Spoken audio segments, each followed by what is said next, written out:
क्या पाकिस्तान के हालिया हमलों के बाद अफगान अबूरी हुकूमत दहशतगर्दों की पुश्त पनाही छोड़ देगी या हम सरहद पर एक बाकायदा रवायती जंग की तरफ बढ़ रहे हैं? नहीं, अफगान हुकूमत नहीं पुश्त पनाही छोड़ेगी जब तक कि इंडिया के इंटरेस्ट मौजूद हैं। अभी तक इंडिया ने उनको हुक पे रखा हुआ है। वो ये होप दिला रहे हैं कि आप पाकिस्तान को आहिस्ता आहिस्ता ब्लीड करते रहें। कभी आप ड्रोन्स के जरिए हमला करें, कभी आप दहशतगर्दी के जरिए करें।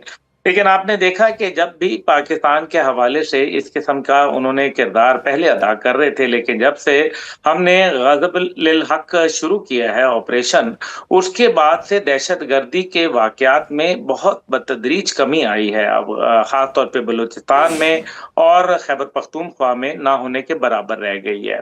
और हम क्योंकि दहशतगर्दों के ठिकानों को इंटेलिजेंस बेस्ड ऑपरेशंस की बुनियाद के ऊपर निशाना बना रहे हैं और उनके न सिर्फ ट्रेनिंग सेंटर्स को हमने निशाना बनाया, उनके दहशतगर्दों को निशाना बनाया, उनके जो एमुनेशन डंप्स हैं उनको निशाना बनाया और साथ ही साथ हमने उनके टेक्निकल सेंटर्स को जो टेक्निकल सपोर्ट फराहम करते थे ड्रोन के लिए या क्वाडकॉप्टर्स के लिए, उनको भी हमने निशाना बनाया है। अल्हम्दुलिल्लाह मैं ये समझता हूँ कि पाकिस्तान के ये ऑपरेशन जारी रहेंगे। चीन ने अभी कहा तो है, लेकिन चीन क्या गारंटी दे सकता है इस मामले की? क्योंकि मादी में भी जब ट्राइलैटरल मीटिंग हुई थी तो उस टाइम पे अफगानिस्तान ने चीन की सुनी अनसुनी कर दी थी और इसी वजह से फिर मामला संगीनी इख्तियार कर गए। खास तौर पे जब अब चाइना खुद भी एक दहशतगर्दी को फेस कर रहा है अफगानिस्तान में। अभी जो हालिया रेस्टोरेंट के अंदर हमला किया गया चाइनीज रेस्टोरेंट के ऊपर, उसमें कई चाइनीज जो थे उनको निशाना बनाया गया, जो बड़ा अफसोसनाक है। इसी तरह बदख्शां के अंदर निशाना बनाया गया, नूरिस्तान के अंदर निशाना बनाया गया, कुन्नड़ के अंदर निशाना बनाया गया।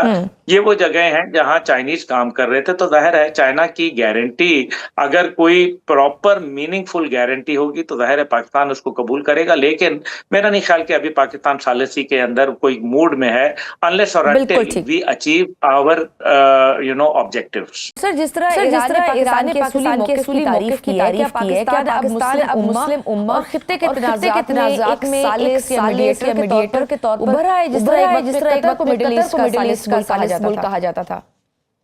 पाकिस्तान तो एक मुल्क है, आलम इस्लाम की वाहिद सुपर पावर है और पाकिस्तान के किरदार को जंग के बाद इसको चार चांद लगे अल्हम्दुलिल्लाह। और जो सिफारतकारी जिस तरह से हम कर रहे हैं, मेरा नहीं ख्याल कि इससे बेहतर मेरी मदद में गुजरी हो। बहरहाल अब लेकिन Pakistan is not in a position to give any guarantee, क्योंकि पाकिस्तान एक मुल्क है लेकिन बड़ा नहीं है कि वो अमेरिका के किसी भी मिशन की गारंटी अगर कोई दे सकता है तो वो रूस और चीन मिल के दे सकते हैं। मेरे ख्याल में अकेला भी शायद उसकी गारंटी न की जाए। लेकिन ईरान की कुछ शराइत के ऊपर ये गारंटी की तो बाद में ईरान कहता है कि खित्ते से अपने 21 अड्डों को बोरिया लपेटें और यहाँ से 9-11 हो जाए। दूसरा वो ये कहता है कि मुस्तकबिल में हमले की एश्योरेंस दी जाए। तीसरा वो ये कहता है कि जो हमारे ऊपर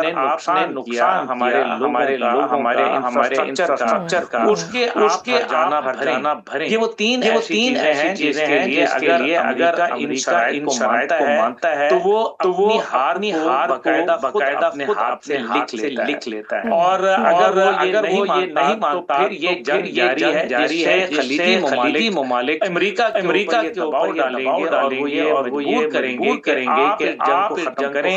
नहीं है तो फिर हमारे जुदा हो सकते हैं। ठीक। लास्ट क्वेश्चन अफगानिस्तान की बात भी लाजमी करनी होगी।